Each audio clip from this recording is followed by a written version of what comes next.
Right this moment, there is a mad rush in America. Apple, Amazon, Facebook, dozens more. They're all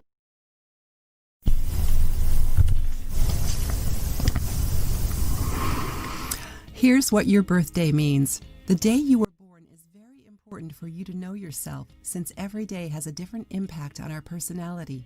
Check yours out. Day 1, leadership.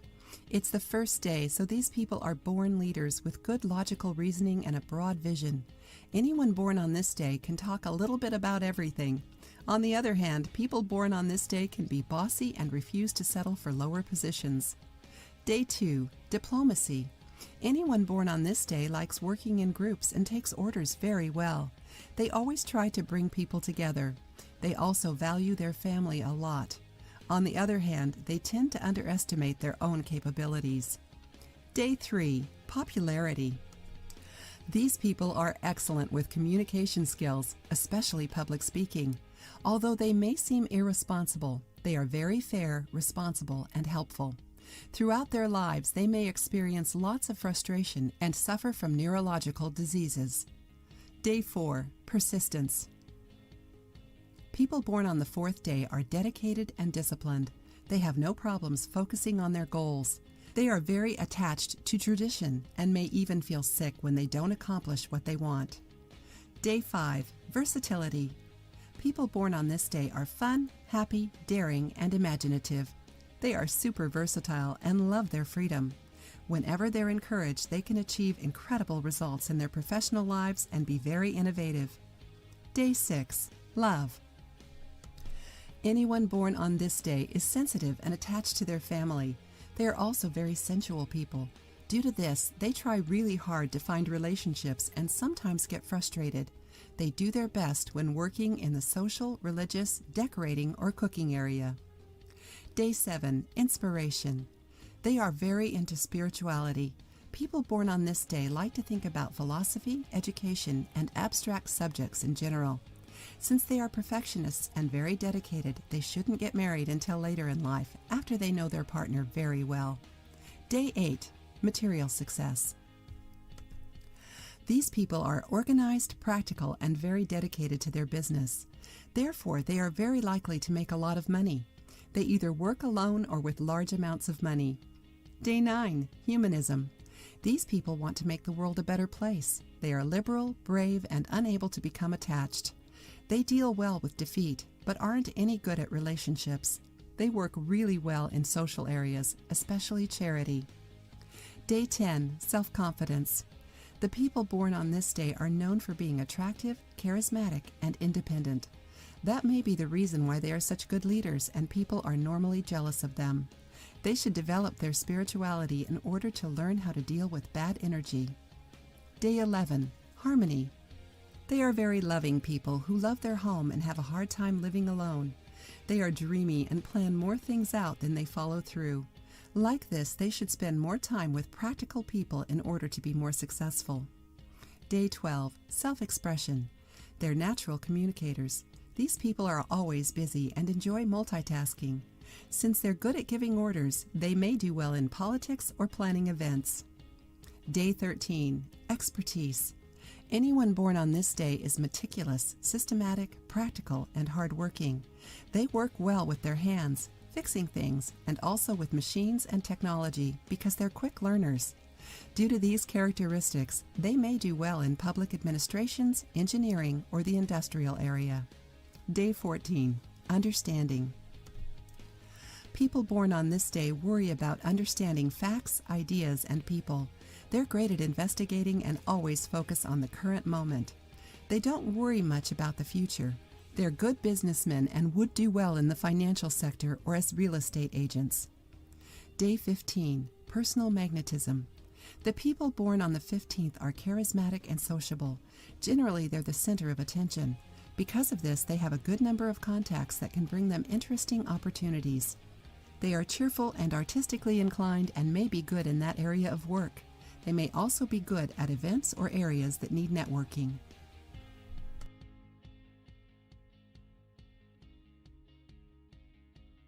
Generally, they're the center of attention, or as real estate agents. Day 15, personal magnetism. The people born on the 15th are charismatic and sociable. Generally, they're the center of attention. Because of this, they have a good number of contacts that can bring them interesting opportunities. They are cheerful and artistically inclined and may be good in that area of work. They may also be good at events or areas that need networking.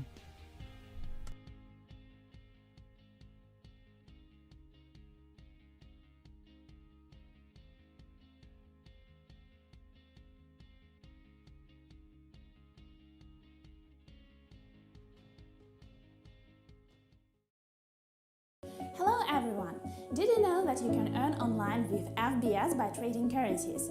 Buy them, sell at the higher price and grab the difference? Sounds great, right? And it's literally that easy. Let me show you. You just open an account with FBS. A few clicks, done. Check the currency values on the charts. There are many indicators that help to foresee the changes in prices, various strategies that you can apply, and numerous instruments to trade. Not only currency pairs, but for instance metals. Then you have chosen what instrument to trade and what to do, buy or sell, open an order. Deposit, let it be $5, pick a currency pair like euro dollar and the amount of money you want to trade. Set other parameters, like stop loss, the level at which your position will be closed automatically to prevent losing unaffordable sums. That's it, the order is opened. When you feel that the needed sum is reached or the prospects of profiting run short, close the position. Well done! Withdraw the money in 15-20 minutes and repeat. You see, that's simple. To enter the market, you don't need to be rich or a professional financier. And with the help of a reliable broker, it gets even easier. Join FBS now and make sure trading is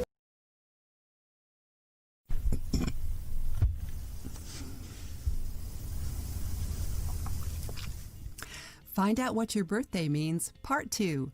The day you were born is very important for you to know yourself, since every day has a different impact on our personality. Check out the second part of the video. Day 16, the Triumph. This is a day of extremes. It could either mean misery or riches. It all depends on the way the person acts.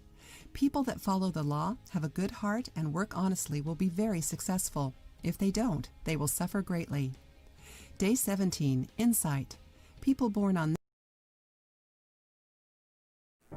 There's one incredible investment that no one seems to know about. Over 3,200 people have already invested in it, and some are earning $10, $20, or even $30,000 per month right now. No, it's not. What does your future hold? What kind of life will you have in your future? What career will you succeed in? How many kids will you have? Today, 1 million tests is going to peek into your future and answer all these questions. Are you ready? Just choose your answers and count your stars. You'll have 10 questions and 5 seconds to decide. And trust me, there is no wrong answer. Remember to let us know your result. Peace.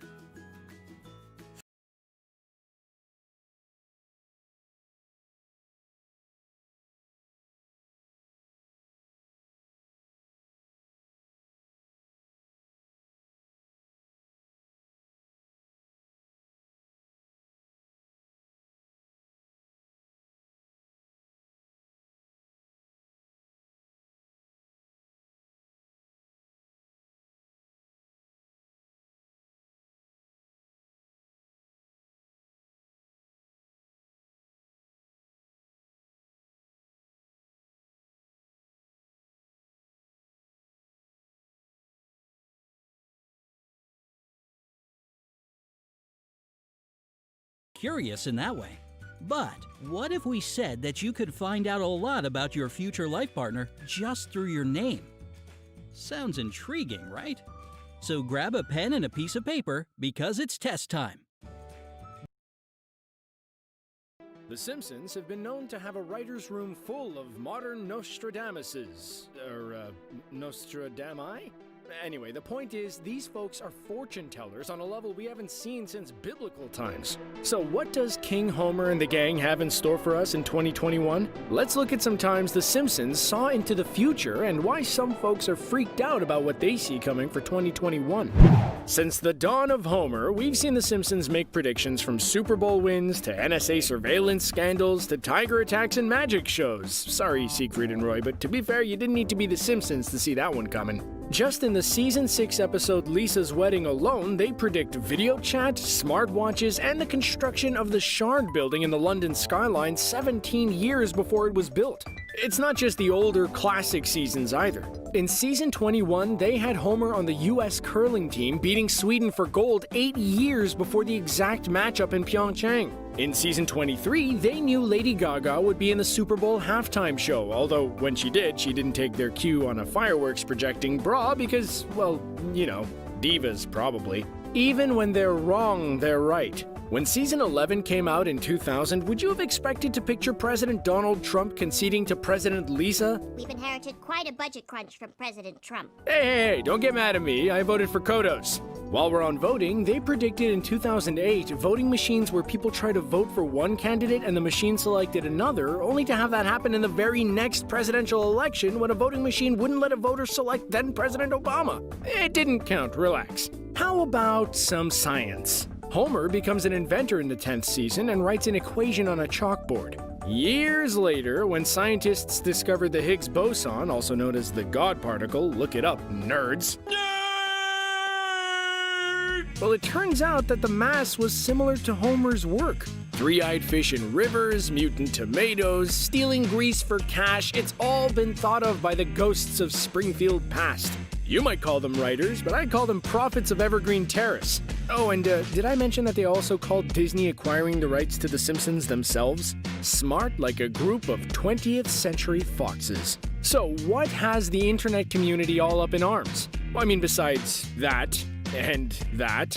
Okay, so their arms are always up on something, but what I'm trying to segue casually to is the fact that in the recent Halloween episode, known to fans as the Treehouse of Horrors, the writer's room was especially sour on the outlook of America in 2021.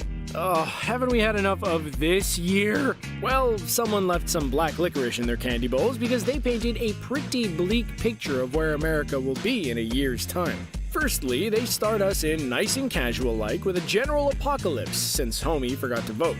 He slept through it, and by the time Inauguration Day, January 20th, 2021 appears on screen, well, let's just say those killer robots are a little worse to Hans Moleman than your typical football in the groin. As Hans puts it in the way only his kind wrinkled peanut can. Oh, that's what I get for voting for Kanye. The divinations don't end there.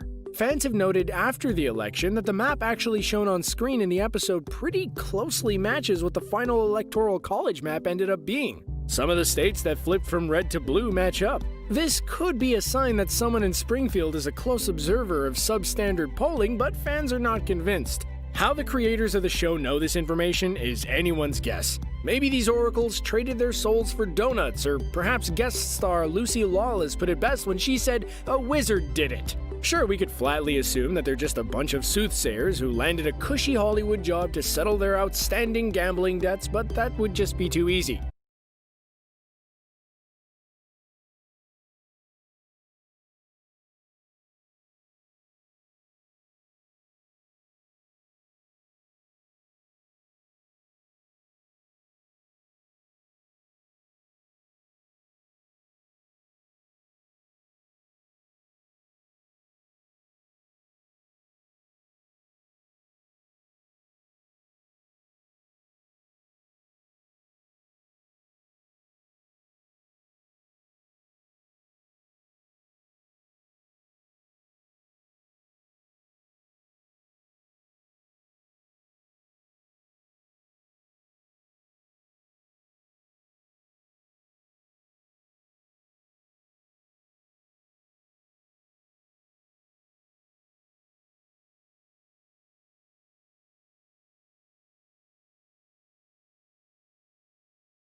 The truth is, the show has always held up a mirror to society, which has influenced society in turn. Paul McCartney responded to a 50-year-old fan letter, as happened in an episode where Marge painted an homage to Ringo. As one of the original and longest-standing writers, Al Jean said in an article with the BBC, "If you make enough predictions, then 10% will turn out to be right." Since much of the writing takes place long before it's animated, the creators are sometimes forced to project months ahead of the airing of an episode, so they'll make assumptions to seem timely. Just this year, in a 2020 interview with The Hollywood Reporter, Simpsons writer Bill Oakley spoke candidly about how the show has been eerily accurate on their predictions. There are very few cases where The Simpsons predicted something. It's mainly just coincidence because the episodes are so old that history repeats itself.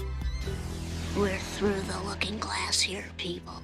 The reason The Simpsons have been in our homes and hearts for this long is because they've always known where we've been guides where we're going. For years, the residents of Springfield have been holding up a mirror to our modern society and sneaking in historical context to the point that they've made history themselves. What parts of their 2021 predictions do you see coming true, and do you have any predictions of your own? Share below in the comments and make sure to like and subscribe for more from us at Screen Rant. Grammarly can help you write quickly and confidently, so you never have to slow down at work. Stay on top of emails, documents, and more without having to stay put. Whether you're working on your computer or on your phone, Grammarly provides instant writing advice, so your messages are clear with. We all know by now that The Simpsons have eerily predicted the future on more than one occasion. From Donald Trump becoming President of the United States, the discovery of the Higgs boson particle, to the three-eyed fish, and so many more, The Simpsons really do seem to have a crystal ball hidden in their writer's room. But what about some of the predictions they've made that haven't happened? Is it possible they could still come true any day now? And if so, could they have an even bigger impact on the upcoming American election? Check out the rest of the video for all of the spooky things that The Simpsons have predicted that just might come true, and soon. Hey, I got a B-mail too! Don't open it, homie. It's a virus. Too late. All the way back in 2001, The Simpsons aired an episode called New Kids on the Block. It's a classic Simpsons favorite for anyone who's a fan of the show, and featured a story about Bart, Milhouse, Ralph, and Nelson being formed into an overnight sensation boy band called the Party Posse. The episode aired at the height of the late 90s, early 2000s boy band craze, in which NSYNC and the Backstreet Boys ruled the pop music scene. While it started off innocently enough, later on in the episode, the group dropped their first single titled Drop Da Bomb. In it is the mysterious lyric, Ivanette Niage, which Lisa figures out is actually the phrase join the Navy spelled backwards. It turns out that the record label is using this subliminal messaging to try to get kids to enroll in the Navy. Now, this isn't a totally new idea, as the underrated gem Josie and the Pussycats movie would have a similar plot and was released in the same year. But some think that this isn't just the work of fiction, and that we could be living in a world in which there are subliminal messages hidden in our music, movies, and TV. For a long time, the idea of a robot doctor was something straight out of a sci-fi movie, and, in this case, a Simpsons episode. In 2011, we got a glimpse of the Simpsons' idea of modern medicine in the episode Holiday.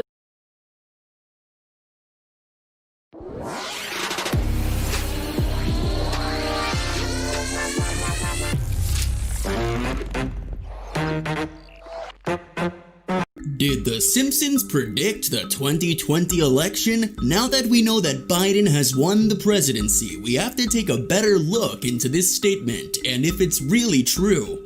Now, let's get straight into the video and talk about if The Simpsons did really predict it and how close they got to predicting it if they failed to. In a Simpsons episode, Mr. Burns endorses Mitt Romney in the 2012 election against Barack Obama. Burns walked over to a map of the US showing red and blue states and how they voted for the election, which fans noticed was almost the same as the current electoral map with Trump and Biden. Many suggested The Simpsons had done it again, as one wrote, "The Simpsons really do predict everything." Others were amazed that seemingly the show had only managed to get Arizona wrong, which Biden won. In the background, they however also predicted Ohio wrong, as they predicted it would go blue even though it ultimately went red instead. But other than that, they correctly predicted the Midwest, Northwest, Southwest, Northeast, among many others. And although they did not predict that it would be Biden versus Trump, it was still blue and red, which of course means Democrat and Republican, the two main parties in the US, and Trump is Republican while Biden is Democrat.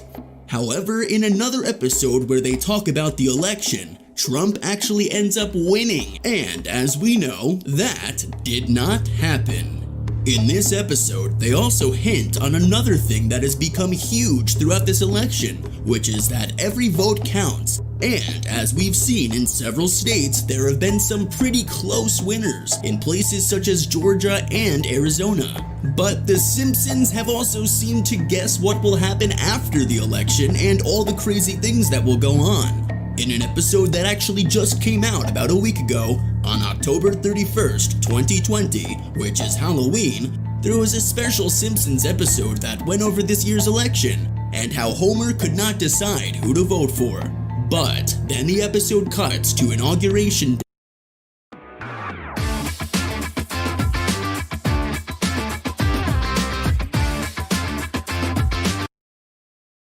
Day. But it was not a normal one at all, as we see Homer armed on top of a roof with a gun, while Springfield was lying in ruins just below him. Robots roamed the streets, and 4 skeleton horsemen flew through the sky, each holding a banner, one saying famine, another pestilence, and a third which said war. Now, I guess that this is what everyone is hoping will not happen, as this has been one of the most tense elections of all time, with both sides really hating each other. So as long as what happens in The Simpsons doesn't happen, it'll most definitely be a very good thing, as no one wants to see a war break out or something crazy, especially with how bad 2020 has been so far. Now, earlier we talked about how The Simpsons were wrong for choosing Trump, but who knows, maybe they weren't talking about the 2020 election, but instead the election that went down in 2016, one that Trump did in fact end up winning. Now, this is a very real possibility, but the fact that we don't hear much from the creators of the show as we may want, we will most likely never get an answer to that question. Now that we've gotten the main point of the video out of the way, let's dive into some other things that The Simpsons have predicted that have happened in 2020 already, just to stay near the same subject. The coronavirus has been a major part of this year, but not only have The Simpsons predicted the coronavirus, the show has also created a prediction that said a celebrity would get it, but then the celebrity actually got it. But first, let's talk about the coronavirus itself. We all know about the virus, deadly if you're vulnerable, but not too deadly if not old or sick. But The Simpsons seem to predict this virus, although it was called the Osaka flu instead of the coronavirus. We see this flu first spread through factories and their workers. The way that this was actually spread in this particular episode, called Marge with Chains, was when a worker coughed into a package, which was then sent over to Springfield, leaving worrying citizens everywhere fearing for their lives. And of course, everyone wanted to find a way to get themselves immune, which of course caused some chaos. But this part is quite interesting. Tom Hanks was actually predicted to get this virus in an episode. And if you know much about Tom Hanks, you may know that he actually got it in Australia. Right this moment, there is a mad rush in America. Apple, Amazon, Facebook, dozens more. They're all betting on a radical new technology that will change the way we live. You must heed my words before I'm gone, my son. Now, you will be king. But the throne must pass to a male heir. Hakim, it appears you have a son. He must be found. Prepare the royal jet. We are going back to America. Oh, hell no, Your Majesty. Come on! I'm back! Say it again! Feel right in this mother... Feel good in this mother... My whole hood in this mother...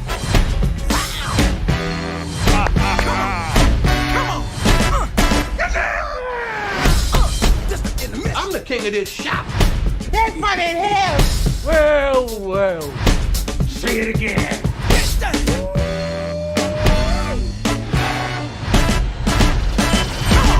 It is so good to see you. Well, I be damn. Look who done come up in here. Hey, it's Kunta Kinte and Ebola. Famine and Blood Diamond. Nelson Mandela and Winnie. Those hungry babies with the flies on the face. Hey, oh, that's too much now. You stepped over the line. Now, we won't be talking that kind of shit about the hungry babies. You're going to have to get out of my chair. Politically incorrect. So what you doing back here, Hotel Rwanda?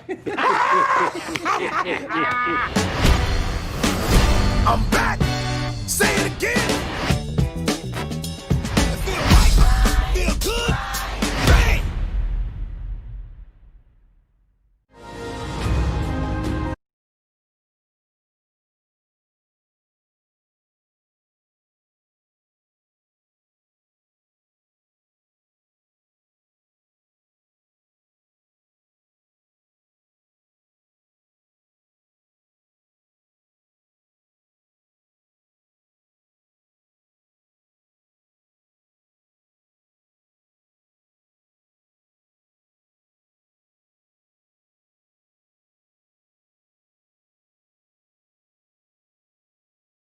When I was 35 years of age, many years ago, I was homeless. I was sitting around. It's interesting, you know, there was one time when Mel actually got in touch with us to be interviewed. It was during a federal election, I think 1987. Now, he said he was so upset about where Australia was heading. This was a very different Mad Max. Questions about this foreign debt and where this foreign debt's coming from. You get hold of this foreign debt to get us out of trouble, and then they have something called foreign aid, which is, it'd be okay if it was feeding starving children or something, but it's not. They're giving many millions to countries like Red China, North Vietnam, South Korea, to develop steel industries. And they give this money to them interest-free. But you know who has to pay the interest on that money? The Australian taxpayer has to pay the interest on that money. And to add insult to injury, they are creating industries in competition with our own steel industry.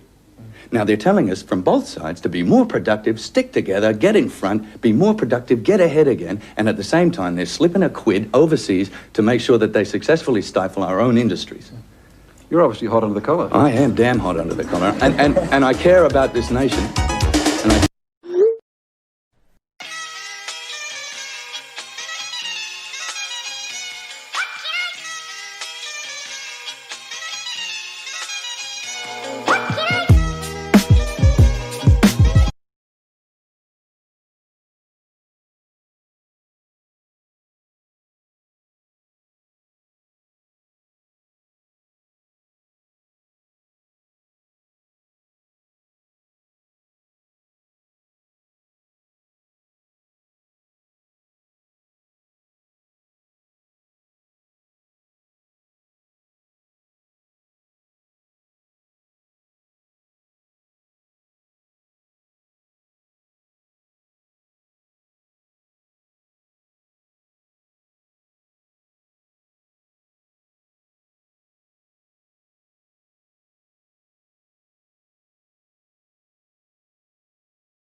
of studying the word. It's literally as if we've been at camp with the man of God, Pastor Obed, for the past 3 days, delving into the truth of God's word. And the beautiful thing is, we have been centered on the subject of the season, Christmas, whether Christ. Platform. There are no made-up stories. The evidences are there. Anybody who decides to cast, how do you call it, a blind eye on it, has decided by himself to live in his own ignorance. Yes. Or has decided by himself to be one who is unstable in his soul, or one who is unstable in his faith.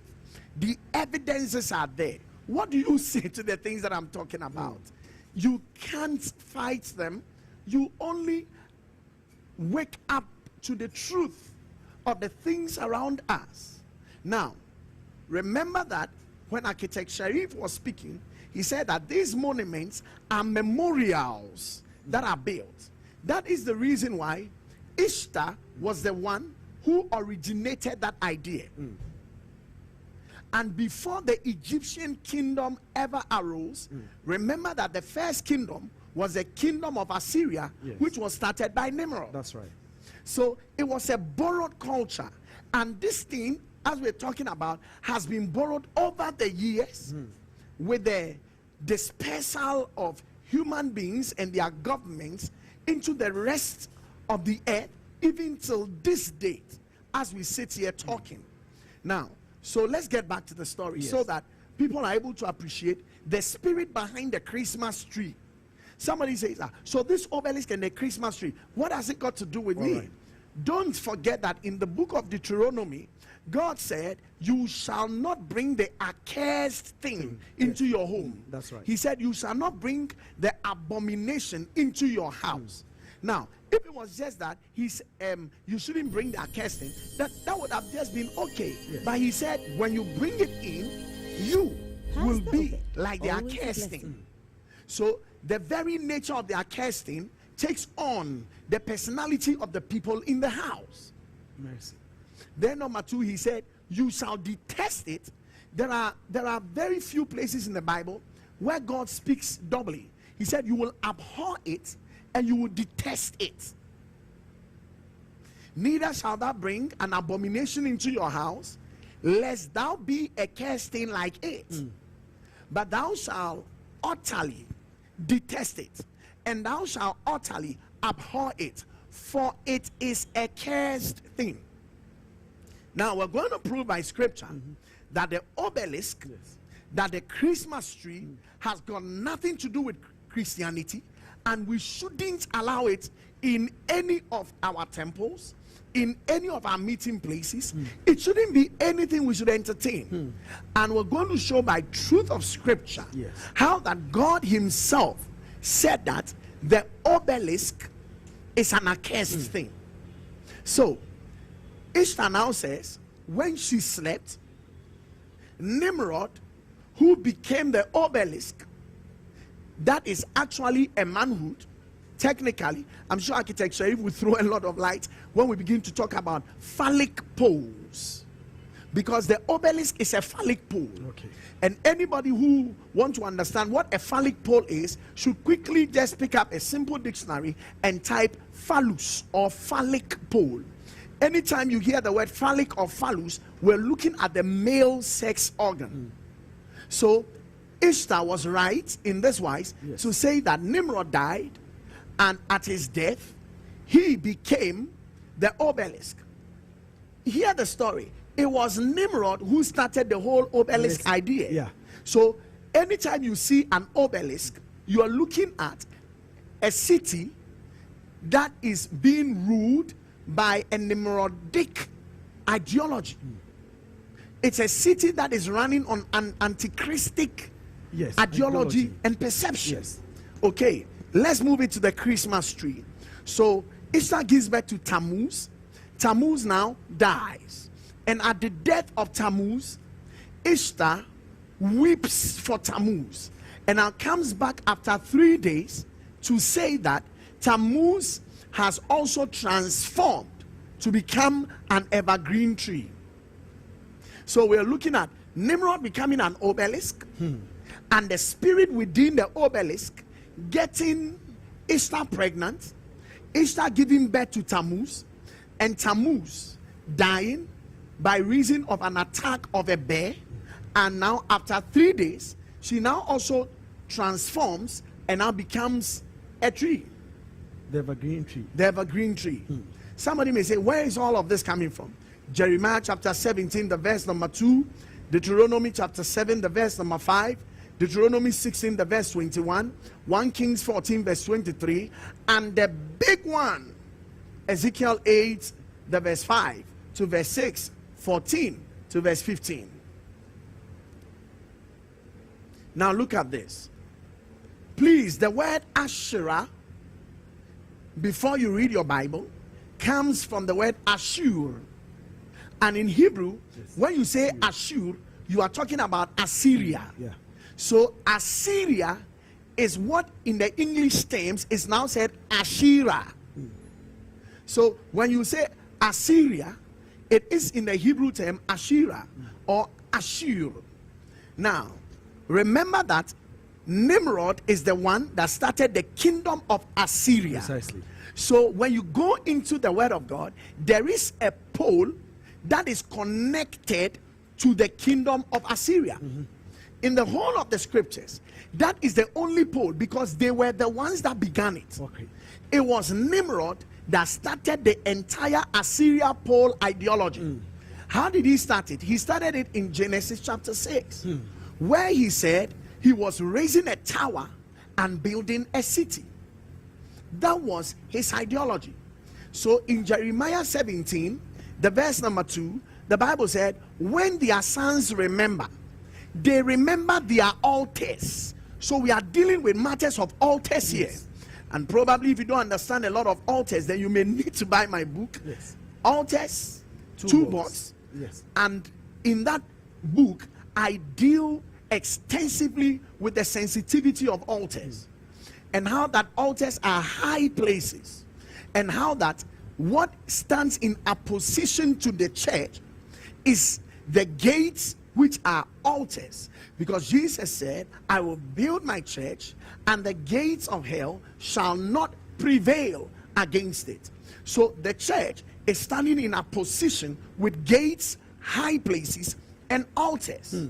Now over here he says, when their sons remember, they remember their altars and their Assyria poles, Asherah poles. Now watch this. The Asherah poles, see what he said? He said, beside green trees on the high hills. So we are seeing that the Asherah pole is raised beside green trees. What is these green trees? The evergreen trees. This is what you will do to them. See what God says you should do when you enter the land of promise. Tear down their altars, break their pillars, cut down their ritual pillars, and burn their carved idols in fire. Pillars. When you go to the town, tear down their altars, break their pillars, cut down their ritual pillars, and burn their carved idols in fire. In Deuteronomy 16 verse 21, thou shalt not plant thee, hear this, a grove of any trees near unto the altar of the Lord thy God, which thou shalt make thee. Let's read that in the ISV. Deuteronomy 16:21 in the ISV. Deuteronomy 16, the verse 21.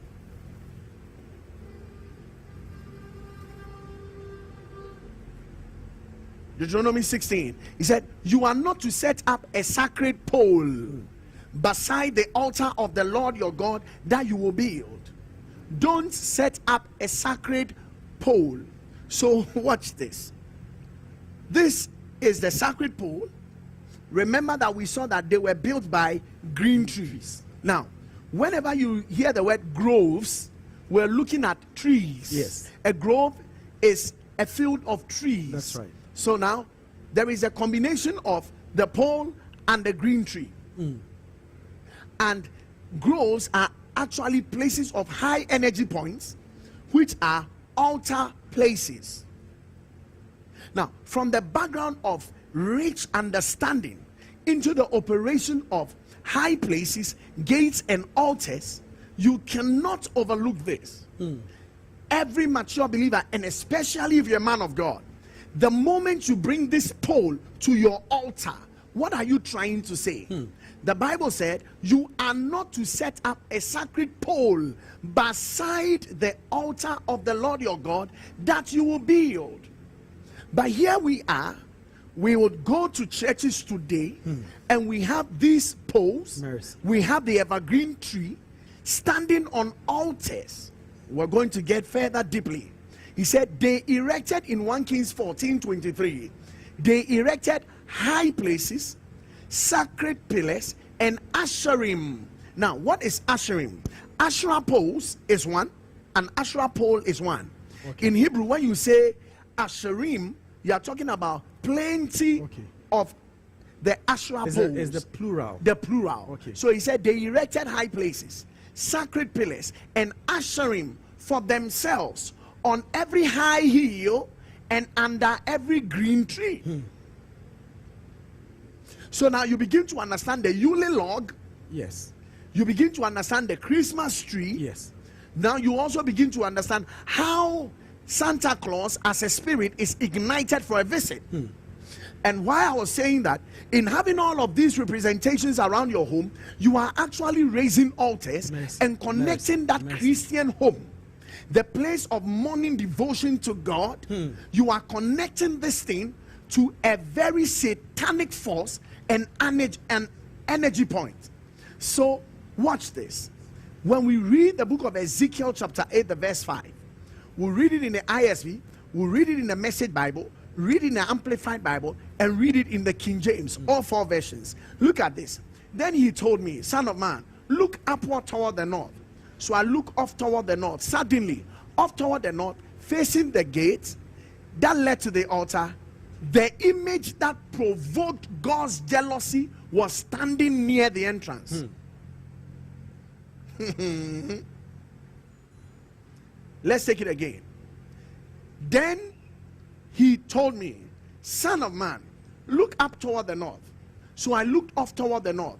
Suddenly, off toward the north, facing the gate that led to the altar, the image that provoked God's jealousy was standing near the entrance. Then the Spirit told me, son of man, don't you see what they are doing? The house of Israel practices awful, detestable things here. So I'm going far away from my sanctuary. Mercy. But you are about to see things even more detestable than these. Then he told me, son of man, look not. I looked not and saw it. Just north of the entrance loomed the altar of the sex goddess Asherah that makes God so angry. No wonder, Pastor, Jesus said, I hate this. You are here decorating the Christmas tree, and I'm about explaining the Christmas tree and why we have the tinsels and the balls and the star seated on top of it. What exactly is going on? The Bible says it is called the image of jealousy. We take it again. Then he said, please move me on. Then he said, son of man, do you see what they are doing? Outrageous obscenities, and doing them right here. It's enough to drive me right out of my own temple, but you're going to see worse yet. Mercy. So before we get to see the worst things, I just want us to see what exactly is happening here. Asherah poles. Hear this. Then he said to me, son of man, now raise your eyes towards the north. So I looked toward the north, and behold, to the north of the altar gate was this idol image of jealousy at the entrance. Verse 6. Furthermore, he said to me, son of man, do you see what they are doing? The great repulsive acts which the house of Israel is committing here to drive me far away from my sanctuary. But you will again see greater repulsive acts. Now, what are the greater repulsive acts? We are now dealing with Ezekiel chapter 8, verse 5 and verse 6. That's right. Then God said, you will see a far repulsive act. Pastor. Then he brought me to the door of the gate of the Lord's house. This in verse 14. This is in verse 14. Which was toward the north. So we are looking at the same thing. Yes. And behold, there sat women weeping for who? Tammuz. Then said he unto me, hast thou seen, O son of man, turn thee yet again, and that thou shalt see greater abominations than these. He said, he took me to the entrance at the north gate of the temple of God. I saw women sitting there weeping for Tammuz, the Babylonian fertility god. He said, have you gotten an eyeful, son of man? You are going to see worse yet. Yes. He said to me, he brought me to the entrance of the north gate of the Lord's house, and behold, women were sitting there weeping for Tammuz. So who made up the story? These are not myths, people of God. These are truths in the scriptures. These were actual obscenities that were happening in the days of Ezekiel the prophet. The obscenities of Asherah poles. Now, finally, he took me inside the court of the temple of God. There between the porch and the altar were about 25 men. Their backs were to God's temple. They were facing east, bowing in worship to the sun. Who is the sun? Nimrod. Who were they crying for? Tammuz. What was by the gate? The obelisk. Yes. The image of what? Jealousy. He said, have you seen enough, son of man? Isn't it bad enough that Judah engages in these outrageous obscenities? They fill the country with violence and now provoke me even further with their obscene gestures. That's it. They have an angry God on their hands. From now on, no mercy. They can shout all they want, but I'm not listening. Image of jealousy. That means the fascinating thing is that God said they have driven him out of his own So temple. you see, when you bring this into the temple, God doesn't stay there with those things. It's an abomination. It's an abomination. Because you have brought an abomination into the church. These are hard truths, but we have to say it. So, man of God, if you have that thing in your church, you are defiling the auditorium, get it out now. Take it out now. I don't want to shout with emotions, because if I run the emotions, I may not be able to communicate my thoughts per the presentation. There is no other way to speak and say the Christmas trees must go out of our churches. What are the Christmas trees? Why do they hang balls around them? And what are the tinsels? The tinsels, remember God said these are sins of obscenities. These are sexual depictions. He said these are depictions of obscene sexuality. What is happening? Talk to me, man. You have an evergreen tree. Then you have balls that are shining around it. What are they? This is, remember, obelisk talking of a manhood. Yes. What are the balls? The scrotal sacs and the testicles around them. And there is a woman known as the Queen of Heaven sitting on top of the Christmas tree. And no wonder the lights glitter, speaking of what is happening, the action of orgasm and obscenity right in the temple. And you want us to keep quiet on certain things because you don't know and you are ignorant. Hey, the days of ignorance God has winged that. Today you have come into the place of knowledge. Hallelujah. Kick it out of the church. And the painful thing is that the Bible speaks emphatically that it was under these evergreen trees that they enlarged their passions. That was where sexual activities took place. They dance around it, they sing around it, they celebrate it,